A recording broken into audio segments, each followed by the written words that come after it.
And I do want to thank the Lake Havasu Association of Realtors for putting this on. You did a great job. Frankly, I think you heard some very different stories this evening. In my view, it's kind of like the old Charles Dickens novel, The Tale of Two Cities. On one hand, you have a lot of negative comments, a future, a vision, positive what we've done in the past and what we can do in the future. And I think that's incredibly important that we remain positive. We heard several proposals for new taxes, and yet for me, I said I don't want to raise your taxes. I'm taxed enough, folks. I don't want to see my taxes go up, whether it be a sales tax, a property tax, or any other tax. I think this city government can do just fine with a little less, which is why I lowered your taxes by $800,000 in the Great Recession. And I've been challenged by that by one of my opponents, but the numbers don't lie. You can go to the financial statements and see how taxes that we collected dropped by $800,000. And then we put away a $2.5 million rainy day reserve. Why? It's pretty simple. When I became the mayor, the reserves were abysmal. I had a sewer project that was over budget. I had a water fund on the brink of bankruptcy. You have to plan. You have to put money away, just like you do. If we can, this time I want to be prepared for it. I want those reserves available so that we don't have to take these drastic cuts like we did before. We reorganized it to make sure we don't have to increase it. I made those tough decisions during the Great Recessions, and I'll continue to make those tough decisions. But it can be done, and I'm more than happy to make sure, or I'm more than happy to make those decisions. But let's talk about a vision. Lake Havasu City, let's have a partnership with Arizona State Parks to finally get that mainland launch ramp that this community has wanted for 2 to 3 decades. We can make that happen. I'm going to be meeting with them in the next 30 days. How about expansion of ASU with an integration of the campus community within our own beautiful community? Expansion of our tourist base, along with improved amenities for our citizens and visitors alike. We build parks for citizens. As I said the other night, just try to close one. I'll hear from our citizens. A very vibrant downtown with new shops and restaurants, pocket parks, and gathering places. We're working on that as we speak. And our plans are working. Our plans are working. When I look at the retail sales activity, that retail sales activity is almost at the levels we were pre-recession, 06, 07. So the plans are working. Construction isn't going to be where it was back then, but it was a bubble, so you can expect that. But the retail activity is there. I talked to the Chamber of Commerce, I talked to the Builders Association. They're getting new members in record numbers starting businesses. New businesses bring jobs. These are local entrepreneurs making good choices, and we all benefit from that. As I said before, I want to allocate resources to our roads, and most of all, I want to continue good government, not personal agendas. Look what we did during the Great Recession. Imagine what we can do together now that the economy is getting better. I ask for your vote on August 26, 2014, and thank you very much for being here. The mayor sort of did a few indirect shots there in his closing statement. I think it's okay to say back to him, he hasn't raised taxes? What do we call all those fees? Fees to get in to see the fireworks at Cerro Park that we used to get to see for free. At Rotary Park, big fees at Rotary Park when the Lucas oil drag boat race is going on. Kicking everybody else out of the park, out of the aquatic center, out of the dog park, taking over the channel walk. And having a New Year's Eve party for people who can afford $40 a pop at the gate. Means you and your wife, are spending $80 on a ticket just to get in. So that means $100 for New Year's Eve.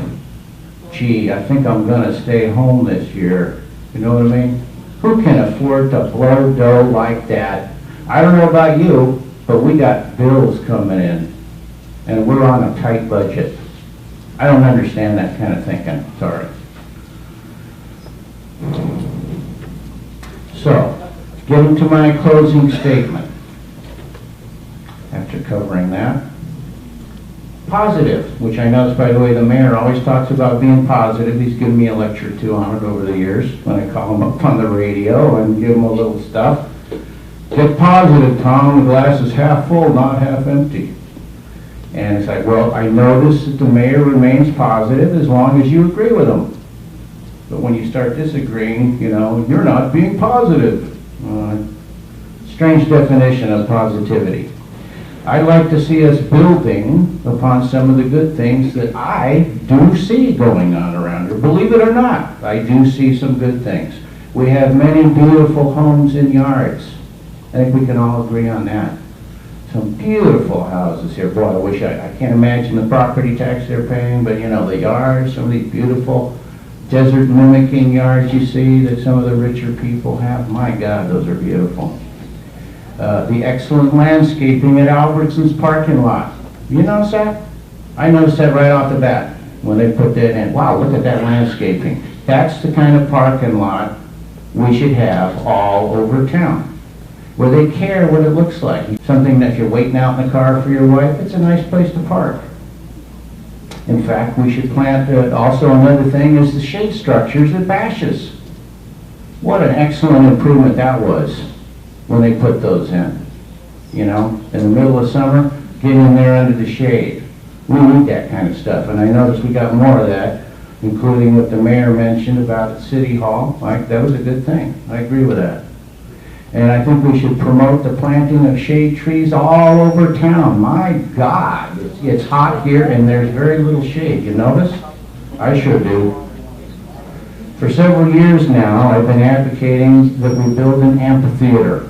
Build an amphitheater in a natural setting, using local labor, private funds on private land, where we could have concerts under the stars all year long.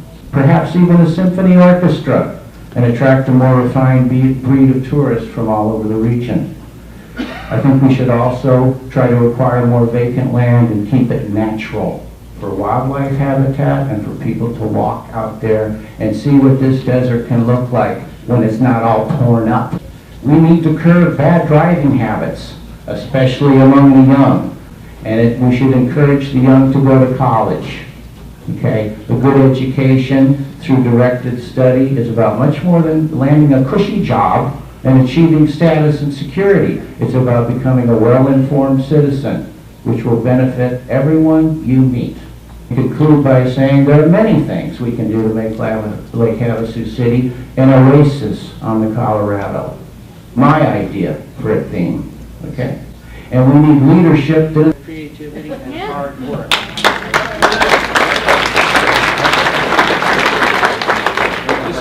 And I want to say it.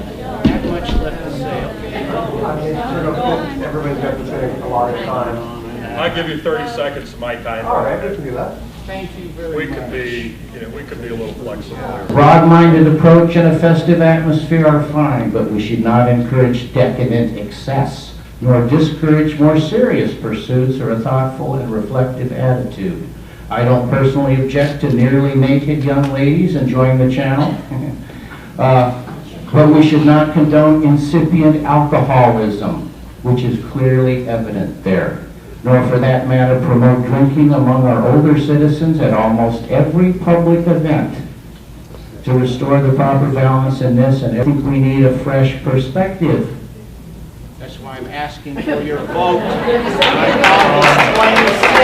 These forums presented by the Realtors, they're the best, most professional, and well organized, and I truly appreciate that civic service. And this is my first opportunity as a candidate, and never before in my life run for a political office. Never expected to this time, but it just kind of got a level of irritation that pressed me to the limit, and I did jump into a race, and it's quite an interesting experience to say the least. I'd like to return to a form of government we once had, a council manager form, which is the predominant form of government in the United States. The other alternative that is typical is a mayor manager council form of government where you have a strong political leader, and I think that's exactly where we're at. We've departed from the corporate style chief executive officer position, which is so much a part of the governance management strategy, and the chief executive officer of a large state system of public colleges. I understand that corporate structure very well. In those cases, I've always served under public elected boards quite similar to that of MCC. Well, I think what we have is a very, very strong mayor with a city manager that is almost totally subservient to that form of government. I'm uncomfortable with it. My 30 years in higher education as a dean, campus CEO, and a system CEO, I am more comfortable in the corporate style governance structure. I've, in those positions as an executive officer, managed college systems with a larger budget, more employees and more constituents than that of Lake Havasu City. And particularly, I think I know where to look, as MCC has done, for fund surpluses, reserve monies, and the rainy day accounts that I would like to use to pay down that sewer debt, to restore some semblance of fiscal, particularly to reduce the debt load burden that is so overwhelming with the citizens of this community. You know, another issue that I experienced was quite different as I watched the refuge annexation vote go down.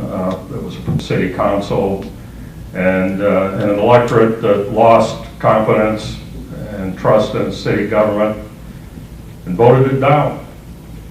Quite a surprise. I thought at the time the tax revenues would be good for the town, but the concept for some reason seemed to boil down to one of trust of government, and that skepticism and lost trust was displayed in a very high level of criticism. So why am I running for a mayor? I think primarily as I search my soul on those issues, it's to restore trust in city government. Now, I am asking for your support and your vote and your trust